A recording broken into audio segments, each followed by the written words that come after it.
Assalamualaikum warahmatullahi wabarakatuh. Selamat datang di Podcast Ren, podcast yang ngobrolin kajian-kajian keislaman yang kontemporer dengan sudut pandang yang kontekstual. Dan di episode diskusi akhir pekan ini, saya ditemani oleh teman saya yang sangat luar biasa, Aridia Cesar Praktika. Beliau adalah lulusan UCL, pendidikan psikologi, kemudian adalah juga professional coach.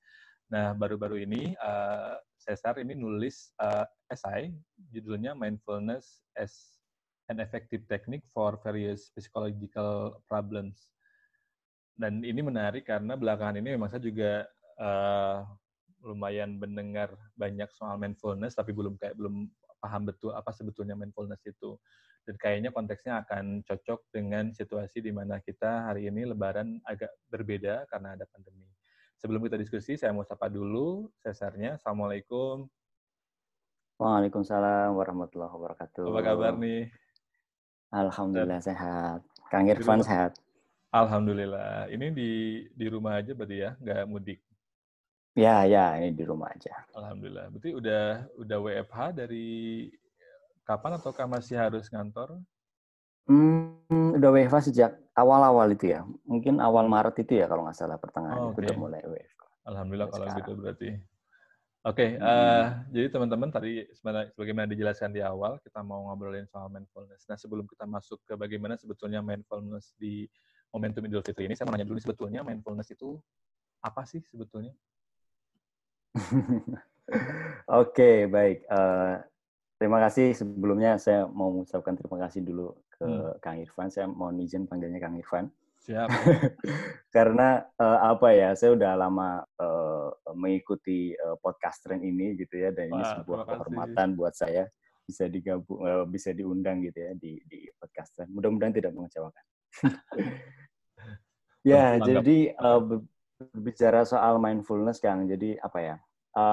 Gini, aku mau cerita sejarahnya dulu ya. Jadi kenapa sekarang itu mindfulness itu sangat populer gitu ya, bukan hanya di kalangan praktisi psikologi, tapi juga banyaklah orang awam pun juga mempraktekkan itu. Gitu ya.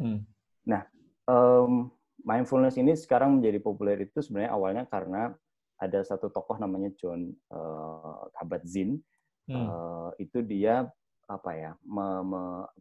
berusaha membawa mindfulness ini ke ranah psikologi, yang mana sebenarnya asalnya itu dari tradisi Hindu-Buddha. Ada yang bilang Buddha, ada yang bilang Hindu gitu. Ada bahasa di agama Buddha itu kalau nggak salah sati gitu ya, yang kemudian dia cari maknanya itu, yaitu ketemulah maknanya mindfulness.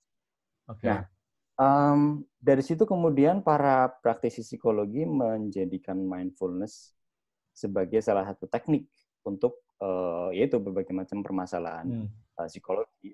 Tapi dengan catatan bahwa karena itu asalnya dari Buddha, kemudian dia mensekularisasikan mindfulness itu. Gitu. Jadi saya nggak tahu mungkin awalnya apakah di tradisi Buddha itu ada pelibatan dengan Tuhan begitu, tapi kemudian disekularisasi menjadi ya sudah hanya prakteknya saja. Nah, kalau secara secara pengertian begitu, mindfulness ini sebenarnya adalah intinya adalah kita being present, Kang. Jadi here and now gitu ya. Jadi kita paying attention on purpose, jadi dengan sengaja begitu, in the present moment, di momen saat ini, dan yang penting adalah non-judgmentally gitu. Jadi intinya adalah being present itu gitu. Kita aware dengan situasi saat ini. Kayak kita sekarang nih. Ya, walaupun banyak distraksi di luar sana gitu ya. Tapi kita aware, kita fokus ke here and now. Kayak sekarang kita podcast nih. Kita fokus di saat ini nih gitu kan. Tapi kadang itu pikiran kita secara natural itu tuh cenderung muter-muter kemana-mana kan. Ya.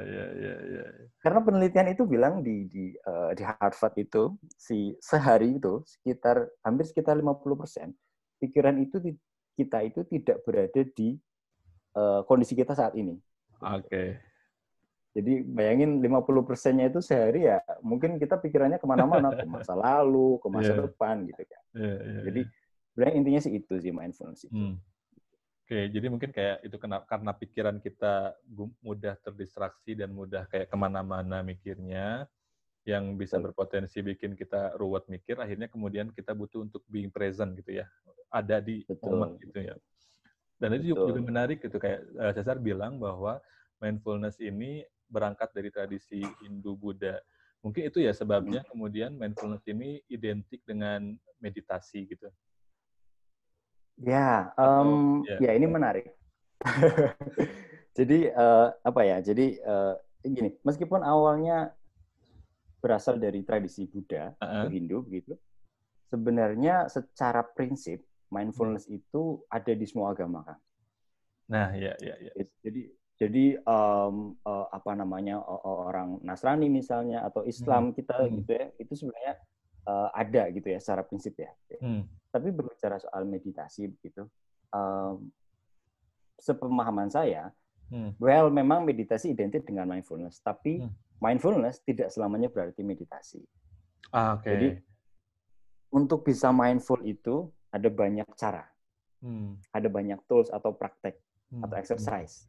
Nah, meditasi itu salah satu exercise atau kita biasa nyebut dengan formal practice gitu ya untuk bisa mencapai pada tahap mindful itu.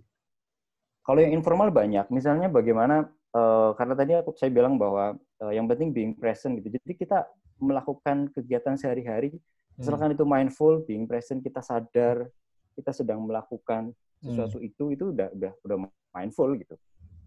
Itu tapi secara informal gitu. Kalau formal misalkan meditasi ya kita harus duduk begitu kan, melakukan body scanning dan lain-lain. Iya, menarik. Karena sebetulnya saya juga ketika dengar konsep mindfulness ini kan memang kemudian latihan formalnya adalah praktisnya dengan meditasi gitu.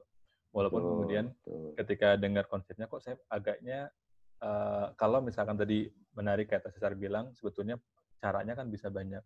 Berarti kalau kita kayak dengan sholat pun sebetulnya kita bisa sekaligus melatih mindfulness ya. Betul. Nah itu yang saya sampai sekarang tuh bertanya-tanya gitu ya, berhipotesis bahwa mindfulness ini sangat erat kaitannya dengan tradisi tasawuf di Islam. Betul ya. Bagaimana kemudian gini, kalau di beberapa literatur ada yang menyamakan mindfulness ini dengan tafakur. Ada yang tapi saya terus terang juga banyak beberapa versi. Ada yang banyak lah gitu ya dengan istilah yang dalam Islam gitu ya. Tapi saya juga pengen nanya nih sebenarnya ke Kang Irfan, karena ada beberapa istilah yang sebenarnya menurut saya cukup identik, misalnya tafakur itu tadi, yang kedua khusyuk misalnya, itu khusyuk, atau juga tumakninah misalnya, apa itu tumakninah gitu ya, atau ihsan, ada juga yang menyamakan dengan ihsan gitu, karena ya itu tadi, itu semua kan kayaknya menuntut kita untuk being present itu gitu. Betul. Ya. Yang gimana? Ya, yang tadi menarik sih kayak yang konsep khusyuk tadi. Karena kan kayak khusyuk juga kalau secara harfiah kan itu juga being present ketika sholat kan. Intinya kan gitu kan, secara semangat. Kita punya banyak pikiran, tapi ketika sholat kita nggak menghilangkan pikiran itu, tapi kita fokusnya di sholat gitu. Kayak itu kan kayak ketika dengar konsep mindfulness sih keingetnya ke sana gitu. Betul, dan beberapa praktisi misalnya menyarankan bahwa pagi hari gitu sebelum beraktivitas mempraktekkan mindfulness, terus nanti pas mau tidur mempraktekkan mindfulness. Sebenarnya kalau orang Islam ini sangat beruntung ya, setidaknya kita 5 kali loh. Betul. Bisa mengambil jeda gitu loh. Untuk kemudian being present gitu dengan kehidupan kita gitu. Yang beberapa mungkin nggak tahu Kang Irfan masih ingat atau enggak. Waktu itu saya pernah ngajak diskusi waktu awal-awal baru balik dari UK. Saya melihat bahwa kita diajari untuk sebelum makan itu berdoa dulu. Betul. Tapi bagaimana kemudian kita ketika ada makanan ya udah berdoanya di dalam hati gitu kan, sambil ngambil sendok dan langsung makan gitu. Padahal di situ ada nikmat yang bisa kita syukuri gitu ya. Nikmat yang bisa kita hadapan kita ada makanan, berdoa. Kenapa nggak kita jeda sejenak, memanjatkan syukur, berdoa, meresapi ada nikmat yang bisa kita nikmati pada saat itu dan kita makan. Gitu. Ya betul. Jadi ya dalam hal berdoa aja, berapa banyak sih dari kita yang ketika berdoa itu menjadi sebuah hal yang menjadi hafalan, tapi ya soalnya nggak di situ. Gitu. Iya. Ini berarti menarik, ini kan sekaligus untuk membantah anggapan bahwa ya bisa jadi kemudian ada orang yang menganggap mindfulness bertolak belakang dengan Islam, misalkan hanya karena kemudian ada tafsiran bahwa mindfulness identik dengan meditasi. Tadi terjawab bahwa ternyata mindfulness juga bisa dilatih dengan sholat karena ada kemiripan dengan khusyuk, dengan ihsan, dengan tafakur, dengan tumaninah, dan seterusnya. Nah, kalau saya mau lanjut ke pertanyaan berikutnya, sebetulnya kalau manfaat dari kita melatih mindfulness kita atau manfaat dari kita menjadi being present atau being mindful, itu sebetulnya seperti apa sih menimbang dengan kondisi yang serba terbatas dan dibatasi gara-gara pandemi ini? Ya, kalau dari hasil penelitian kan banyak banget ya yang mengatakan bahwa mindfulness ini efektif untuk misalnya mengurangi stres, mengurangi adiksi bahkan gitu ya, mengurangi anxiety gitu. Jadi ada apa namanya, Kang? Ada, kalau soal adiksi misalnya, ada penelitian ini neuroscience yang bilang. Jadi kalau neuroscientist itu kan mempelajari sesuatu itu dilihat dari struktur otak kita gitu ya. Jadi yang pertama adalah mindfulness itu bahkan bisa mengubah struktur otak kita. Dalam contoh adiksi misalnya, bahwa orang yang tadinya mau berhenti merokok nih, orang mau berhenti merokok sebelumnya belum pernah mempraktikkan mindfulness. Ketika dia dalam beberapa minggu itu mendapatkan intervensi yang berdasarkan mindfulness, itu keinginan di otaknya itu tergambar bahwa ada struktur otak yang menyala kalau di fMRI itu ada mesin namanya fMRI itu menyala kalau dia craving for smoking gitu ya, itu dia menyala, tapi ketika setelah mempraktikkan itu dia cenderung untuk menurun gitu.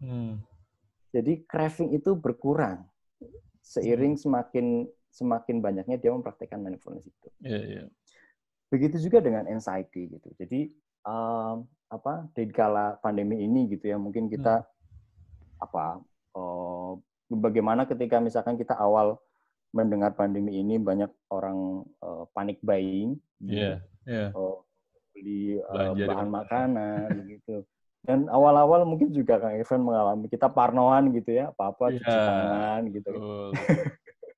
Influenza sedikit, batuk sedikit udah cemas. Itu dia. Betul. Tapi bukan berarti kemudian menyepelekan ya. Artinya begini, kalau fear, ketakutan gitu ya, ditambah dengan uncertainty, ini kan masa-masa uncertainty, ketidakpastian, itu bisa menjadi anxiety gitu. Nah itu kemudian anxiety ini kan apa ya? Yaitu pikiran kita mikir, aduh ini nanti gimana gitu ya. Nanti ke depan kayak gimana gitu ya. Aduh tadi saya megang apa aja ya gitu kan, mikirin banyak hal gitu. Nah, mindfulness itu kemudian secara gently, secara lembut gitu, secara mengajak pikiran kita untuk sudah di sini aja. Maksudnya ayo ke sini, kamu sekarang sedang di sini nih gitu kan. Kamu sedang tidak hidup di masa depan dan sedang tidak hidup di masa lalu, kamu sedang hidup di sini. Kamu misalnya posisi sekarang lagi duduk gitu ya, kamu sudah cuci tangan, sudah gitu. Tapi itu above all itu normal gitu ya. Bagaimana mind itu wanders gitu ya, suka berkelana kemana-mana. Tapi kemudian bagaimana kita mengajak si mind itu kembali ke present moment gitu. Iya. Gitu sih. Jadi apa ya? Kalau aku melihat bahwa mindfulness ini mengajak kita untuk menyadari moment by moment gitu. Bagaimana kemudian karena apa ya gini. Kalau aku bisa ibaratkan ya, mindfulness ini kalau kita lagi di jalan nih, jalan raya gitu ya, orang lalu lalang gitu ya. Ibaratnya itu kayak pikiran kita. Mindfulness itu kita ajak untuk minggir sejenak, terus melihat pikiran kita yang lalu lalang itu. Dan membawa pikiran kita itu untuk ayo balik lagi ke sini dulu gitu kan, istirahat sejenak dulu gitu. Jadi dari situ kemudian kita butuh jeda gitu. Saya jadi ingat quote dari Mbah Nun gitu ya, bagaimana menyepi itu penting untuk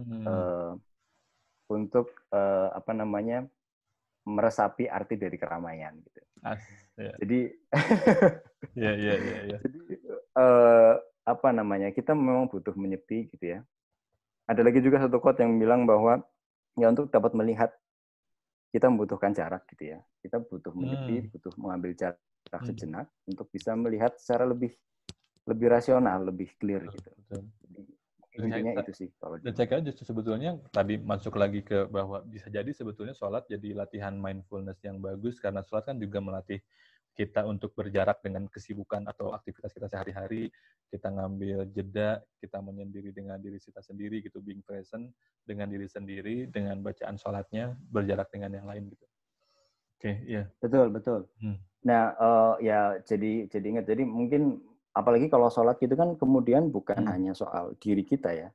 Saya nggak tahu ya apakah kemudian karena sudah disekularisasi sehingga tidak ada hubungan transendental gitu ya. Tapi kemudian Tuhan, ya. Kalau kita sholat kan bukan hanya diri kita, tapi juga kan kita ada hubungan transendental dengan Tuhan. Mungkin lebih meningkatkan meaning dari hidup kita gitu. Iya. Nah, kalau misalkan terkait Lebaran sendiri, ini kan Lebaran di tengah pandemi itu kan efeknya kan tidak hanya orang kemudian yang biasanya ngumpul, mudik, gitu, kita nggak bisa mudik, nggak bisa ngumpul dengan keluarga secara fisik. Kemudian ada mungkin yang orang yang juga ketika Lebaran kemudian yang harusnya dapat THR, tapi kemudian ternyata harus ambil unpaid leave misalkan atau kena PHK dan seterusnya, sehingga ya itu kan kayak hal-hal yang kemudian secara psikologis bisa bikin orang anxiety, kemudian stres, dan lain-lain gitu. Nah, ada nggak sih kayak cara yang bisa kita lakukan biar kita kemudian bisa melatih mindfulness ini, apalagi ketika momennya menghadapi Lebaran ini, di mana kemudian kayak mungkin kayak dalam beberapa hal jadi pressure yang lebih tinggi malah ke si suasana psikologis kita gitu. Ada nggak kira-kira yang bisa? Ya, saya nggak tahu ya. Saya cukup meng-highlight-nya adalah ketika bagaimana Lebaran sekarang ini kan kita nggak bisa bertemu secara langsung dengan orang yang kita cintai begitu ya. Kebetulan saya juga pernah mengalami begitu ya. Bagaimana ya Akang juga pernah mengalami ketika di UK gitu.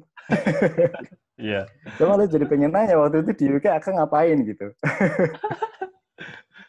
Waktu ini ya, kalau saya malah waktu di UK yang berat itu di 3 bulan pertama. Oh gitu. Tapi maksudnya ketika Lebaran gitu loh, ketika Lebaran. Oh, ketika Lebaran.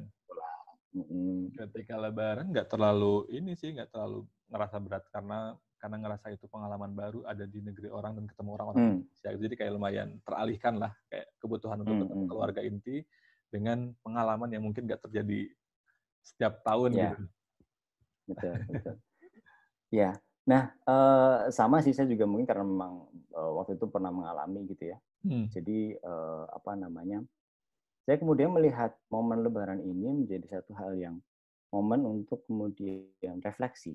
Ini refleksi juga berkaitan erat juga dengan mindfulness gitu ya, bahwa again mindfulness itu sebenarnya bukan cuma soal present moment gitu ya, tapi juga bagaimana membawa sense of loving kindness gitu ya, sense of gratitude gitu ya, itu bisa juga dimasukkan ke dalam soul kita gitu ya. Ketika misalnya kita again dalam konteks beribadah gitu ya, saya kemudian melihat bahwa bagaimana kemudian kita bisa dalam momen Idul Fitri ini kita bisa berefleksi, self reflection begitu, tentang bagaimana kita memaknai Idul Fitri. Apakah kemudian kita termasuk orang-orang yang menang begitu karena sudah melalui ibadah Ramadan selama 1 bulan begitu. Terus juga bagaimana kadang kita suka lupa di masa pandemi ini, kita sering sekali lupa untuk bersyukur begitu, sehingga ada hal yang ketika kita hiruk pikuk dengan pandemi ini, kita lupa bahwa ada banyak hal di sekitar kita yang patut kita syukuri gitu. Dan itu sih mindfulness juga gitu ya. Bagaimana kemudian ketika Lebaran ini nggak bisa berkumpul, kita seharusnya bisa jadi momen untuk mengenali diri sendiri lebih dalam. Ya itu tadi, kalau misalkan kemudian belum bisa mempraktekkan meditasi misalnya, itu dengan dengan berzikir misalnya, mengingat Allah gitu. Ini kalau konteksnya transendental gitu ya. Yeah. Karena dari situ kemudian nanti kita akan akan menyadari bahwa ya memang kalau bahasa Sundanya mungkin wayahna lah gitu. Iya, wayahna. Kan gitu, karena bagaimana ya kalau di Quran misalnya innamal usri usra gitu kan. Ya. Bahwa di tengah kesulitan pasti ada kemudahan begitu ya. Dari situ harapannya ketika kita mempraktikkan mindfulness ya kita bisa menemukan oh iya ternyata dari momen ini kita bisa lebih dekat dengan diri sendiri, dengan orang di sekitar kita gitu ya. Yeah. Dan lain-lain. Dari situ kan kemudian kita bisa mengenal lebih dekat sama Allah, karena kan untuk bisa mengenal diri itu kemudian bisa mengenal Allah Tuhan. gitu ya hadisnya. Ya, jadi kalau tadi saya merangkum, berarti sebetulnya proses kita melatih mindfulness itu adalah justru dengan menerima semua pressure dan semua hal-hal yang bisa bikin kita stres, kemudian kita nyari hal yang baiknya, yang positifnya, dan tetap bersyukur dalam proses itu mungkin ya. Betul. Jadi asumsi dasarnya, salah satu asumsi dasar mindfulness adalah control is the problem, Kang. Control is the problem. Gitu. Kenapa ya, itu? Jadi karena kita itu nggak bisa mengontrol semua hal. Iya gitu betul. Ya. Kita banyak hal di luar diri kita yang nggak bisa kita kontrol. Tapi secara naluriah kita berusaha untuk mengontrol semuanya. Sehingga kita kemudian capek dan stres ya. Betul. Itu yang kemudian menjadi asumsi dasar mindfulness. Ya. Jadi bagaimana kemudian kita misalnya mengontrol orang lain gitu kan? Bagaimana kemudian kita berpikir bagaimana pandangan orang lain terhadap diri kita gitu ya? Bagaimana ya macam-macam lah gitu ya? Berusaha untuk mengontrol situasi, tapi kita nggak bisa melakukan itu. So kalau solusi yang ditawarkan oleh mindfulness ya sudah. Terima saja gitu loh. Ada acceptance di situ, menerima keadaan. Karena toh kalau kemudian nggak bisa mengontrol pun juga bukan satu hal yang menjadikan hidup kita berakhir begitu. Betul. Gitu. Jadi makanya kemudian saya juga banyak curiganya bahwa mindfulness ini juga sebenarnya sudah dipraktekkan oleh leluhur-leluhur kita gitu ya. Bagaimana leluhur kita itu punya hidup yang prihatin, hidup betul. yang betul. Kalau bahasa Jawa misalkan rimo begitu, hidup yang eling misalnya dan lain-lain. Jadi itu sih intinya, jadi menerima keadaan. Ya, menarik nih. Jadi hari ini kita diskusi lumayan ini banget, rich banget, kayak banget. Kita belajar bagaimana mindfulness yang kita anggap sebagai metode baru gitu, pendekatan baru untuk kesehatan mental, tapi ternyata jika dilihat lebih dalam justru malah sangat erat kaitannya dengan nilai-nilai atau praktik dalam Islam, atau bahkan juga kearifan lokal yang dipraktekkan oleh leluhur kita secara turun-menurun gitu. Nah, terakhir nih sebagai closing statement, ada nggak sih yang pengen Cesar sampaikan untuk orang-orang yang sedang struggle dengan apa yang mereka hadapi, dan orang-orang yang pengen mencoba untuk belajar acceptance, untuk menerima bahwa tidak semua hal bisa mereka kontrol, dan untuk mencoba untuk being present itu, kira-kira ada yang ingin disampaikan? Ya, jadi pikiran kita memang secara naluriah itu berkelana kemana-mana, gitu ya. Kita berusaha untuk mengontrol banyak hal, gitu ya. Tapi at some point bahwa harus disadari bahwa kemampuan kita terbatas. Kita ibaratnya buih gitu ya di tengah lautan gitu. Kalau bahasa sufi gitu ya, kita itu hanya buih di tengah lautan gitu ya. Kita bukan siapa-siapa gitu ya. Kita bahkan mungkin tidak tahu banyak hal gitu ya. Bagaimana kemudian Allah menggambarkan yang kita tahu hanya air yang menempel di jarum yang diangkat dari samudera lautan itu gitu ya. Yeah. Mindfulness ini ayo comfortable, nyaman dengan itu gitu ya. Bahwa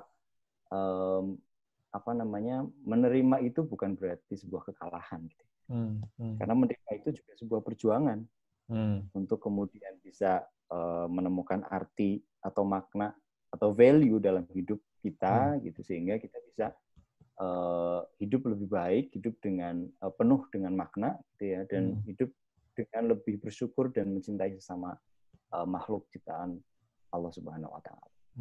Ya.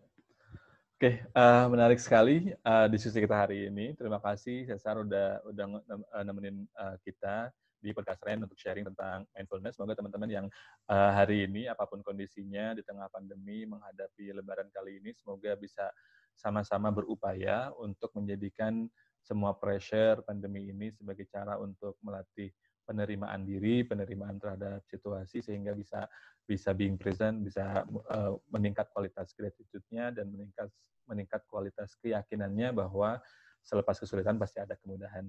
Demikian podcast Ren edisi diskusi akhir pekan kali ini. Terima kasih Cesar atas waktunya. Semoga lancar lebarannya. Salam untuk keluarga. Semoga sehat terus adik bayinya yang di dalam kandungan. Terima kasih. Terima kasih. Wassalamualaikum warahmatullahi wabarakatuh.